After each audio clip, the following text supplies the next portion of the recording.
Sénégal ak doomi Sénégal fépp fi ngeen manti nekk ci àddina bi maa ngi leen di nuyu di leen ziara ci dimanche bi di ñaan yàlla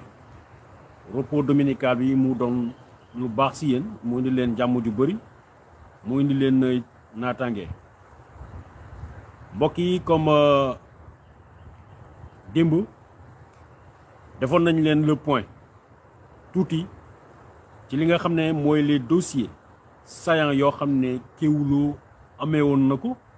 Kéwoulo waxoon na ci diggante bi waxtaan bu bees bi Sénégal moo di affaire wu interview exclusive bi nga xam ne kii di président Macky Sall def na ko accordel ko la presse étrangère muy Jeune Afrique ak ki nga xam ne mooy RFI mu topp si Khalifa Sall féelu ko kenn ku ne xamal ni dina bokk si élection bi nga xam ne wala bokk Khalifa Sall xamal ni dina bokk si élection yii di ñëw te dara mënu ko tere at yii ñu génn wala bokk depuis l'arrestation ak la condamnation de Khalifa Sall dañu dugal ci bopp sénégalais yi ni Khalifa Sall a perdu ses droits ni ki Karim Wade a perdu ses droits waxoon naa leen ko damay delluwaat wax leen ni masunu perdre seeni droit civique benn tribunal waxul ni dañu perdre seeni droit civique te it perte droit civique dañ koy wax dans le temps dañ naan pendant 5 ans tu n'es ni éligible ni électeur wala ñu ne la feeg fukki at mënoo fal kenn te mënoo falu loolu la tribunal buy rendre verdict ci li ñuy wax inéligibilité noonu la koy defeewu ko ci Karim Wade defeewu ko ci ki nga xam ne mooy Khalifa Ababacar Sall gannaaw bu ñu jàppee kee di Karim Wade le 3 mars 2015 wala 13 su ma fàttaliwul Khalifa Sall topp si Ousmane Sonko loolu moo doon nekkoon projet wu Macky Sall fexe ba jàppalu ko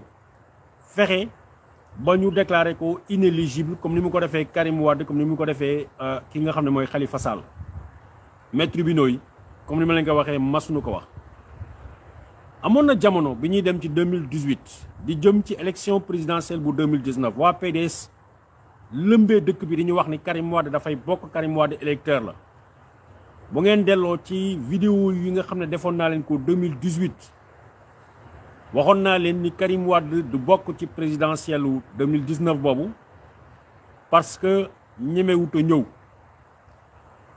ci quelque temps lañ ci topp papa ji Abdoulaye Wade wax leen ni dañ doon jéem a saisir këram ba mu indoon coow lu bari ci Dakar bu ngeen di fàttali nee naa leen Karim Wade li nga xam ne mooy grâce présidentielle bi nga xam ne Macky Sall defal na ko loolu dafa topp ci peine bi nga xam ne waroon na ko tëdd ci kaso bi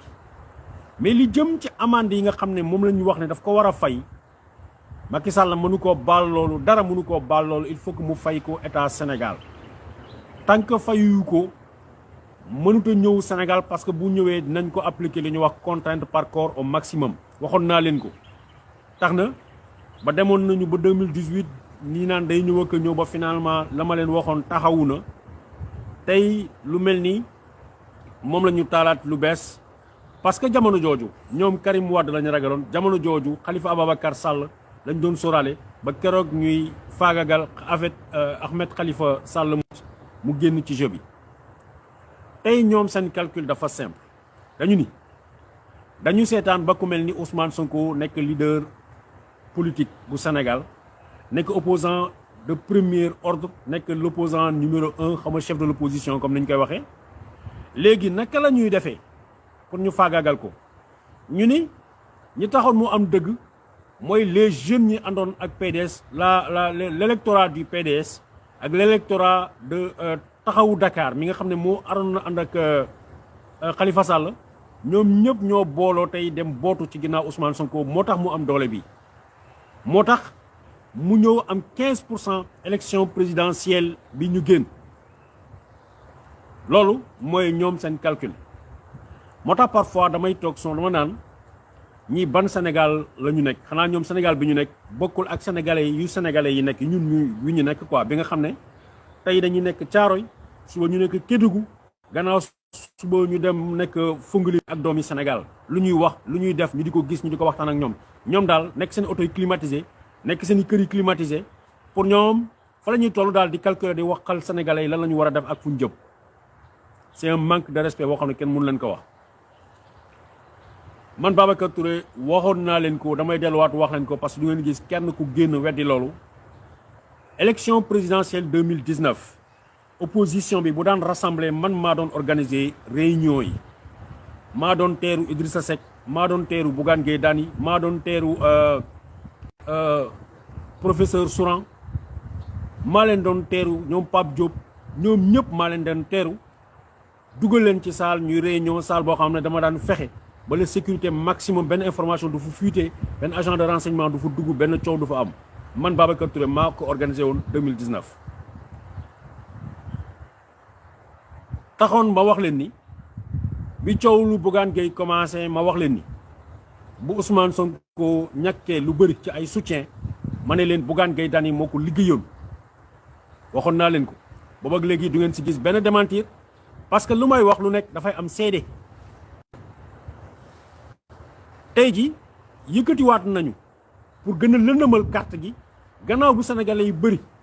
dugale seen bopp nii élection yi ñu jëm candidat bi APR di désigné mooy jàmbaarloo ak ki nga xam ne mooy waa PASTEF tey Macky Sall nee na day rejoindre toutes les cartes du moins tey nee na Khalifa Sall mu ngi bëgg a dugaat ci jeu bi nee na ki nga xam ne mooy Karim Wade mu ngi dugg ci jeu bi waxoon naa leen ko damay delluwaat wax leen ko ne leen même chose le rôle bi que le joué comment il s'appelle Bougane Gueye Dany joué rôle bu mel noonu la Abdoulaye Wade joué parce que pour Abdoulaye Wade il n'est pas question keneen ku dul libéral keneen ku dul ay doomam muy Macky Sall wala bokk li ko gënal moo doon Karim Wade diriger Sénégal mais li ko mooy keneen du ñëw sénégalais amuñu droit choisir moom Abdoulaye Wade moo ñuy choisiral loolu waxoon naa leen ko taxaw bamtuwaatal leen ko donc ñu ne dellu siwaatal nanu ki nga xam ne mooy Khalifa Sall ak taxaw Sénégal dans le jeu politique je n'ai rien contre personne man jëluma carte APR jëluma carte PASTEF jëluma carte taxaw Sénégal man carte Sénégal laa jël sama position mooy ma wax Sénégal yi dëgg moom fexe bu puisque ñoom dañu taxaw ci genre nañu lëndëmal nit ñi nañu nax nit ñi nañu jouer ci seen moyen man dogu naa décidé naa danaa taxaw wax leen li nga xam ne xam naa ko li nga xam ne fekkee naa ko li nga xam ne enquête naa ci ba mu nekk lu ma leer bu leen fàtte mbir ni 2018 2019 bi ñuy dem ci élection bi ñuy ñëw toogu réunion yooyu ma leen wax ni maa ko daan organisé ki nga xam ne mooy Khalifa Sall ci taxawu Sénégal ànd ak ñoom Barthélémy Diaz ñoom ñëpp ñoo àndoon ak Bougane Gueye Dany fexe ba retourner toute la classe politique toute l'opposition à Macky Sall pour ñu dem ànd ak Idrissa Seck Ousmane Sonko daf leen ni moom système lay combattre tey jii ñu bëri mënuñu ko comprendre parce que ñoom seen réalité politique la muy ànd ak nitu système ñi nit ñoo xam ne pour ñoom seen système bi moo war a continuer Sénégal ndox mi dañ ko war a jox France Sénégal mbedd mi dañ ko war a jox France ku ci feebar da ngay dem faju ji France ku ci jóg da ngay dem France mu takkal la médaille loolu mooy système loolu mooy li nga xam ne man Babacar Touré ak yéen ak doomi Sénégal yu bëri ñoo xam ne Sénégal lañ gëm Sénégal lañ am dañu ne loolu il faut mu dakk bu fekkee ne activiste la ci côté boobu Sénégal dafa war a moom boppam doomu Sénégal dafa war a lekk bu suur doomu Sénégal dafa war a faju doomu Sénégal dafa war a xàppi ci biir dëkkam warut a nekk rek dafa war a jël gaal wala mu jël avion pour mu dem pour mu tekki déedéet ci biir Sénégal gii la ñu war a tekki donc tey ji Macky Sall nee na leen son projet d'amnistie c'est pour permettre à Karim Wade mu participer waat à l'élection présidentielle malgré le fait que condamné nañ ko malgré le fait que nee nañ ko ay milliards war na ko fay état Sénégal donc amnistie bu muy proposer nan lay demee xanaa day teg tànkam ci alal jooju duñ ko fay mais li tax ñu yëkkati projet boobu moo di dañu xalaat ni bu ñu ko defee militant wu taxaw wala militant yoo xam ne ils sont aujourd'hui désorientés parce que Karim lañ gëmoon wala Khalifa lañ gëmoon dinañu sori li nga xam ne mooy Pastef ak projet Pastef parce que pour ñoom le plus grand danger ce n'est pas Khalifa Sall le plus grand danger c'est Pastef le plus grand danger c'est boo yii nga xam ne dañu xëy ñu ne Sénégal moom sa réew loolu moom la ñu tiit loolu la ñu ragal moo tax ku nu mën a defal alliance dañ ko def mais waxoon naa leen lu am njariñ xaw ma ndax ñu bëri si yéen dinañ koy fàttaliku bi ñu jógee ci mars ba le passé bu ministre de la justice waxee surtout après bi mu waxee mu ne les éléments qui sont dans ce dossier mayuñu ko permettre ñu ko ñu jël Ousmane Sonko dugal ko ci kaso yi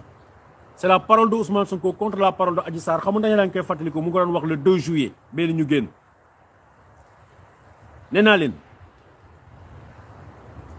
Macky Sall la porte de sortie bu muy am ci dossier bi mooy il va nous amener vers une amnistie dellu leen samay vidéo ngeen fàttaliku li ma leen waxoon barki démb wax na leen commission parlementaire jug na mu ngi enquête sur les 14 morts nit ñi dañuy wax 14 morts mais dañuy fàtte ñi nga xam ne seen loxo yàqu nañ ci ñi nga xam ne seen tànk jaar nañ fa ñàkk fa seen tànk ñi nga xam ne jël nañ ci ay feebar ñi nga xam jël nañ ci ay traumatisme yu grave ñi nga xam ne yàqule nañu ñi nga xam ne ñàkk nañ ci seen liggéey dañ leen di fàtte dañuy fàttaliku ñi gaañu rek yal na leen suñu borom xare àjjana waaye bu ñu fàtte ñi nga xam dañ ci jëlee handicap boo xam ne duñ mës a wér parce que tous ces gens là ce sont des victimes de ñi nga xam ne ñoo ŋànk réew mi Sénégal ñu fal leen pour ñu liggéeyal ñu mais ñoom xalaatuñu liggéeyal ñu naka la ñu mën a fesal seen kollu mbokk fexe ba continuer seen système de dépravation bi loolu mooy coow li képp koo xam ne dafay jóg mu ne leen non dëkk bi warul demee nii démocratie du nii état de droit du nii ñu ne nañ ko fexeel nañ ko faagaagal nañu fexe ba mu noppi ab réew mënut a fonctionner noonu waxoon naa leen loi d'amnistie la jëm xam nga lu tax mu jëm loi d'amnistie naa leen ko wax tey 14 morts Sénégal ba léegi amul benn enquête judiciaire bu nu ci ubbi parce que ñi dee ndëgëm newul nañu Ousmane Sonko dañ koy jàpp parce que benn gelu taxawu na nee na moo ko violé ci loolu lañ ko bëggoon a jàpp donc imaginez rek ku faat bakkan ku rey bakkan ñoom xam nañ ni ñi rey bakkan du booy yi yor xeer yi ñi rey bakkan ñi du ñi génn ne du ngeen fi dugal Ousmane Sonko ci kaso bi ñi rey bakkan ñi du ñun ñi nekk ci internet bi di wax askan wi dëgg ñi rey bakkan ñi mooy ñoom ay bandi ay voyou ay nervi ay borom yi doole yu amul xel yu ñu jël ne leen dóor leen nit ñi ak jaas yi jël leen fetal ngeen attaqué nit ñi seen i kër ñu fay dóor ay bal ñooñu ñoom ñoo reyee ak les forces de l'ordre zélées li xew Diaobé li xew Bignona kenn mënu cee génnee gendarmerie nationale Parcelles Assainies gis nañu ab policier làqu ci ginnaaw montagne jël bal dóor nit mu dee xam nañu commandant de police boobu kan la nit ñi ont tout conservé les gens ont tout conservé tey jii ci lu ñu jëm mooy président Macky Sall saa yoo waxee rek mu ni du wax li jëm ci troisième mandat ala kulli xaal dina présenté wu dina demandé buñ ci yeggee dina ne la constitution moom day respecter constitution bi nee na ko deuxième mandat mu ngi doog a commencé 2024 comme ni ñu defoon ci bi mu ne 5 ans lañ ko fal mu ne non 7 ans lañ ko fal mu ne non da koy wàññi 5 ans mu taxaw mu ne ñu élection sama constitutionnaliste yi nee nañu il faut mu continuer 7 ans yi noonu lay demee bu boobaa trouble yii di am tey jii bu sanctionné bu ñu ubbee enquête judiciaire ba nu jàpp ab gendarme yi bu ñu jàppee policiers yi bu ñu jàppee voyou yi bande yi reykat nit ñi nga xam ne ñoom la yebaloon ñu dóor nit ñi bal bu ñu leen jàppee ne leen ràpp ci kaso bi suba bu ñu yeggee ci 2024 du am policier bu wàcc ci mbedd bi rek di nga xalaat bu baax ba doo rey population yi gratuitement wëndëng bi ñu jël solal ko tenue ne ko demal nga dóor nit ñi bu wàccee si mbedd bi dina xalaat la aw xewoon mars 2021. loolu moo tax balaa ñu ci yegg il faut que mu créer loi d'amnistie. loi d'amnistie maa ngi dégg politiciens yëpp ñuy ngawti naan waaye Khalifa Sall day bokk Karim Wade day bokk, c'est une bonne chose, c'est pour la démocratie nañ leen yër. C'est pas vrai loolu taxoon mu koy créer. loi d'amnistie mooy lan dafay wax ni lépp li xew si mandat wu Macky Sall depuis 2012 ba tey wala boog mën na ne sax depuis jamonoy Senghor 1960 à nos jours lépp effacé nañ ko. ku ñu fereyoon ñàkk nga, ku ñu daggoon sa tànk ñàkk nga, ku ñu pattaloon ñàkk nga, benn enquête du ci am. loolu mooy loi d'amnistie bi nga xam ne daf koy teg. lépp li fi xew pendant et avant son mandat jeex na. Karim Wade baal nañu, Khalifa Sall baal nañu ko, ainsi de suite ñu yegg si mars 2021 képp ku fi tuumaaloon nit, képp ku fi jamoon nit paaka, képp ku fi daggoon tànku nit, képp ku fi rey nit baal nañ la, kenn bu mu ci waxati. comme ni Ablaye Wade defee ci affaire maître Babacar Seye duñ ko fi jugé yàlla moom moo xam, puisque ñoom la plupart si ñoom gëmuñu yàlla. ñoom dañu foog ni dañuy wax ni politique àddina lay yem, politique lu dem àlaxira. ñoom loolu lañ gëm. ñoom pour ñoom politique àddina lay yem, yàlla du fi jugé kenn àlaxira. loolu mooy seen philosophie, loolu mooy seen gëm-gëm. moo tax lu leen neex def. donc loi d'amnistie bi c'est pour que ñu fàtteelu ñu lépp li nga xam ne teg nañ ko ci ñaawteef ci kaw askan wi pendant tout le magistère, tout ce qui a trait au régime, tout ce qui a trait à la gestion dañ koy fàtte, dañ koy jël tabbal ko géej. te pour def loi d'amnistie bi Macky Sall soxlawul sénégalais ñu wax, soxlawul sénégalais ñu wax. ñooñu ay député yooyu nekk ci assemblée nationale ñoom lay seeti. ñoom wax nañ leen, ñoom ñëpp wax nañ leen ne leen ñun ay député Macky Sall lañu, ñun duñu sax réfléchir. Macky Sall lu mu indi rek ñu voté. Macky Sall bu ne voté leen ma jaay Sénégal ñu voté ko ne ko demal ko gonga. donc ñoom lay soumettre projet bi, jarul sax ngeen ñu ci perdre temps wala ñu ci débattre. ñoom lay soumettre projet bi mu ne leen voté leen ma loi d'amnistie, parce que loi d'amnistie boobu mooy tax suba yeneen policier ak ay seen militants yi ak yenn ñi ñu jël intégré leen ci corps de police bi ak ci corps de gendarmerie bi ñu mën a nekk ay zélés, ñu mën a def lu leen neex, parce que ñu naan ñi defoon mois de mars jàll na. te comme yàlla dafa ne benn doomi aadama boo ko reyee dafay mel ni rey nga humanité tout entière. ku rey benn nit attan na rey adduna yëpp te ragalu ci dara. loolu moom mooy projet d'amnistie bii ñu jëm. nit ñi ñu ngi koy waxtaane, maa ngi déglu ñi foog ne ça permet de rabattre les cartes, ça permet ñi ñu xalaatoon ni waruñu bokk ñu bokkaat. déedéet, loolu du projet bi, loolu du projet bi, loolu du projet bii. projet bi mooy waxoon naa leen ko mois de juillet, waxoon naa leen ko ci plateau Walfadjri, waxoon naa leen ko bu ko kenn xalaatul ne leen loi d'amnistie la jëm ak ñun. parce que dossier bi 14 personnes yu ñu rey ak yeneen ñu ci topp ak suuf yi nga xam ne ñu ngi koy pàccoo, ñu ngi koy yóbbu, Macky Sall du dem mukk bàyyi ko ginnaaw, ak détournement de fonds yi nga xam ne ñu ngi koy am, ay Bougazelli yi ñuy génnee liberté provisoire, du bàyyi dossier yooyu mu jàll.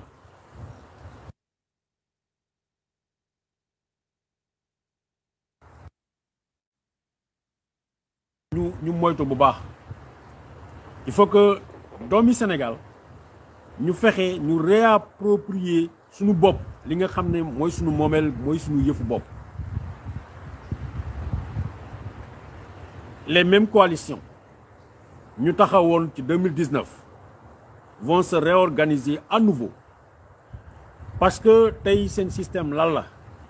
am na ñoo xam ne seen maam moo nekkoon politicien, ñu fexe bu ko dugalulee ci gouvernement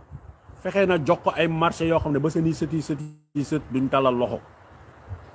li ko mooy xool leen ko ci njabootu Abdou Diouf, xool leen ko ci njabootu Senghor, waxuma la Senghor ay doomam Philippe ay consort mi gaañu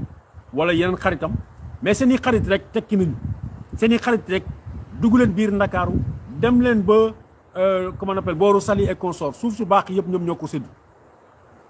ngeen jëlee ko ci Abdou Diouf ak njabootam sénégalais yu bëri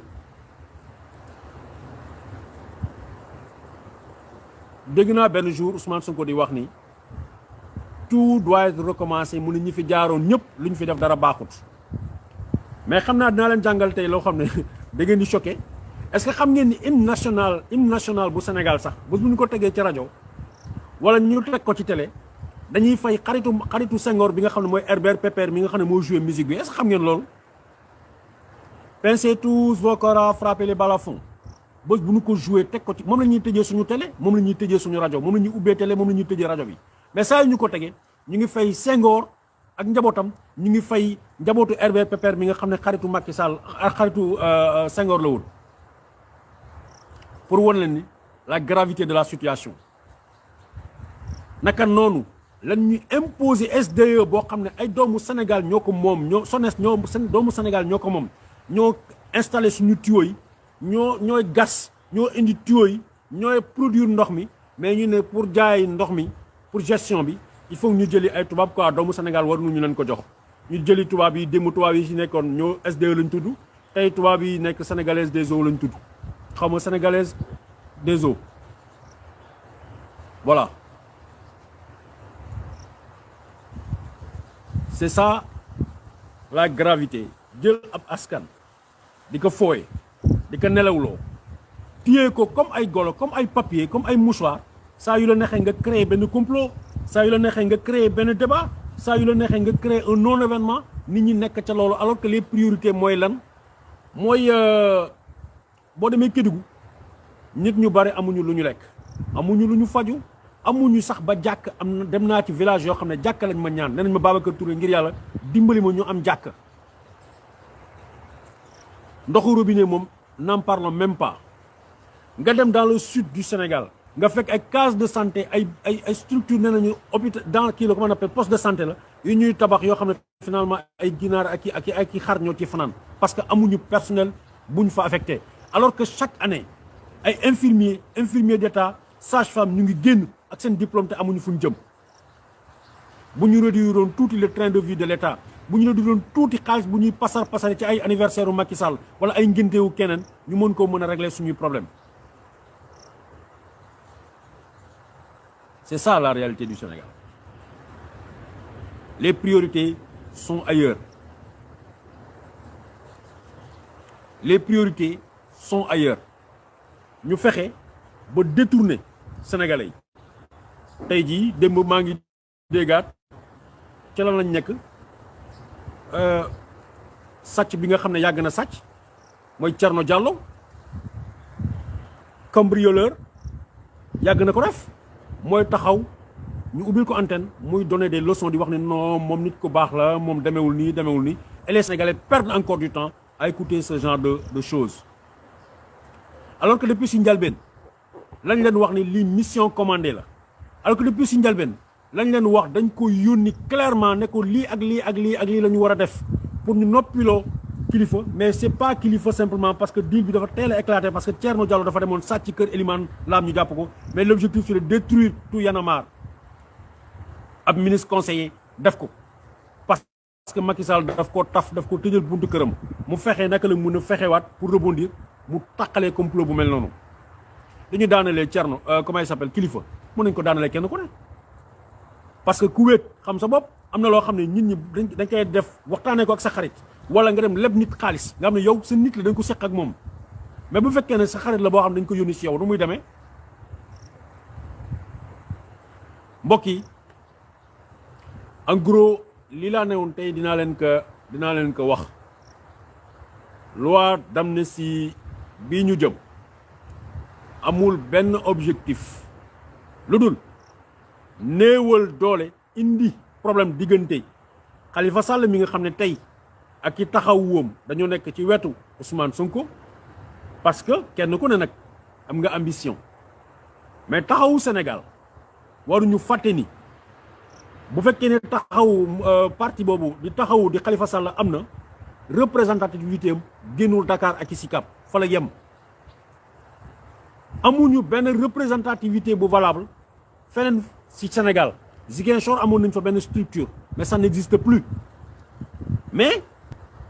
gëmloo leen ni ubbil nañ leen de sorte que ñu éclater voix opposition bi nga xam ne tey moo taxaw ci Yewwi Askan Wi moom lañ bëgg Abdoulaye Wade ak PDS Abdoulaye Wade tant que mu ngi dund ñaanuma yàlla nag mu teel fi jóge yàlla na gudd fan mais tant que mu ngi dund sénégalais yi mënuñu moom seen destin tant que loxoom mu ngi ci jeu politique c'est-à-dire même Abdoulaye Wade bu tëddoon di nelaw sax xamul li xew déconnecté dina am ñu nekk ci turam naan Abdoulaye Wade moo wax lii moo def loo lii te bu boobaa Sénégal tant que moom dafa am son mot à dire dans le jeu politique sénégalais ay jeu mik mak ak tappaleeg affaire yi rek lay demee fi ñu jëm que sénégalais yëpp comprendre ko sénégalais yëpp préparé wu ci reykat nit ñi nga xam ne ñoo reyoon 14 personnes yi ñoom la ñuy xool naka la ñuy régler seeni problème pour que suba bu ñu yeggee ci 2024 la ñu defoon ca mars 2021 ñu mun koo defaat parce qu'ils seront assurés que impunité moo leen ci fekk bu leen fàtte nii ñu ci bare ñoo xam ne ay wëndëng lañu ay dóorkat nit lañu ñu solol leen ay tenue ñuy fëgg nit ñi alors que ay civil lañu tey am na si ñoo xam ne intégré nañ leen dugal leen ci force de l'ordre yi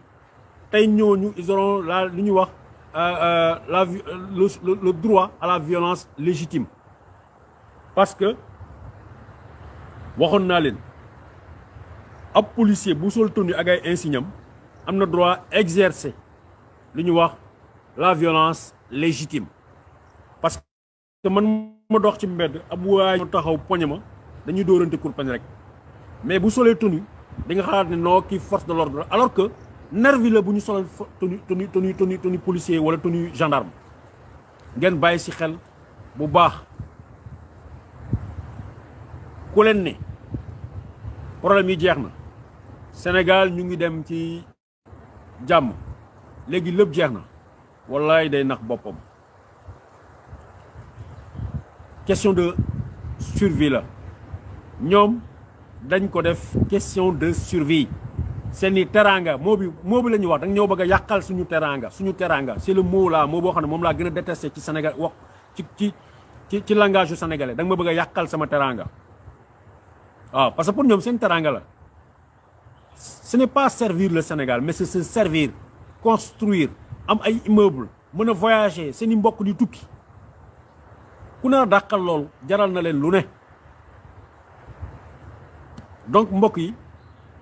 lii moo di live bu gàtt bi ma bëggoon a def ak yéen attirer seen attention dellu leen ci vidéo yi ma leen joxoon il y a quelques semaines ou mois Amnesty bi waxoon naa leen ko wax leen lan moo di objectif am waaw ça n'a rien à voir ak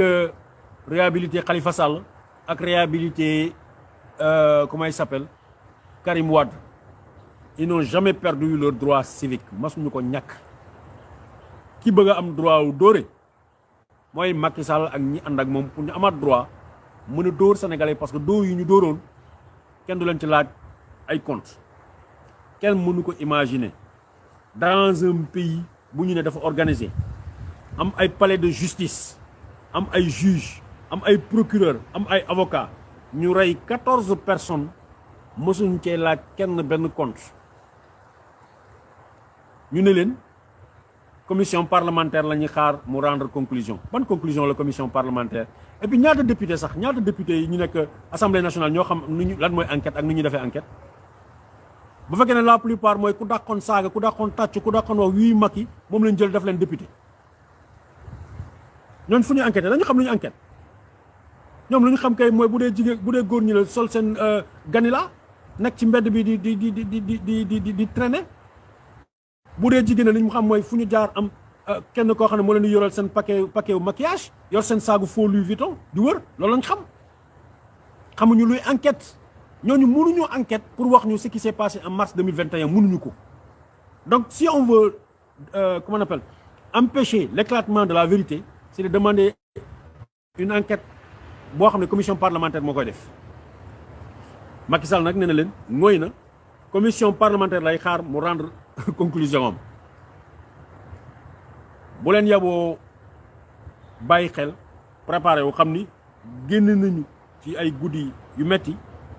dinañ jëmaat encore ci ay guddi yu metti parce que l'objectif mooy fitnaal sénégalais yi tiital sénégalais yi ba duñu tal lu dul ne comme nii la war a demee daal ñii na ñu continuer ñu bàyyi leen ñu continuer nekk fi jeu démocratique warul demee noonu état de droit warul fonctionner noonu kenn ku ne nag la ma leen waxoon ca mars 2021 bi lépp méttee ne leen ñun duñu man Babacar Touré ak Kewlo duñu mas a joxe consigne de quoi que ce soit parce que ñun ay journalistes d'investigation lañu mais da leen di jox ay clés yoo xam ne dafa leen di permettre ngeen comprendre lii ñuy rumbundaat lan la ak fan lañ jëm léegi nag seen naga ngoog paaka gaa ngi nii seen naga ngoog yéen a xam nu ngeen koy defee waaw lu ñuy ñaan yàlla mooy yàlla sàmm Sénégal di ñaan yàlla suñu mbokk yi nga xam ne ñu ngi bitim réew buñ ñu fàtte wala ñu fàtte mukk ci ay ñaan lu waay mën ci ay ñaan na ngeen ko def waaw mais nag ñun ñi fi nekk duñu daw duñu daay fii la ñuy toog ci Sénégal lu leen neex nag nañ ñu ko def ñun jël nañu suñu bopp def ko sarax askan wi taxaw ba keroog le dernier souffle de notre vie nañu toog wax li nga xam ne mooy dëgg yéen ñi nag ñoo xam ne da ngeen fàttaliku dans 10 ans dans 15 ans di ngeen fàttaliku liggéey bi ñuy def ngeen xam ne Sénégal tolloon na ci jamono joo xam ne waxkatu dëgg daf fi néew ñii jógoon nañu jël seen lépp sarax ko Sénégal wax dëgg rek a tax jërëjëf maa ngi leen di baalu àq di leen ñaanal yàlla di sàkku kenn ku ne si yéen ngeen am jàmm te it ngeen ñaanal ñu saa su ne jërëjëf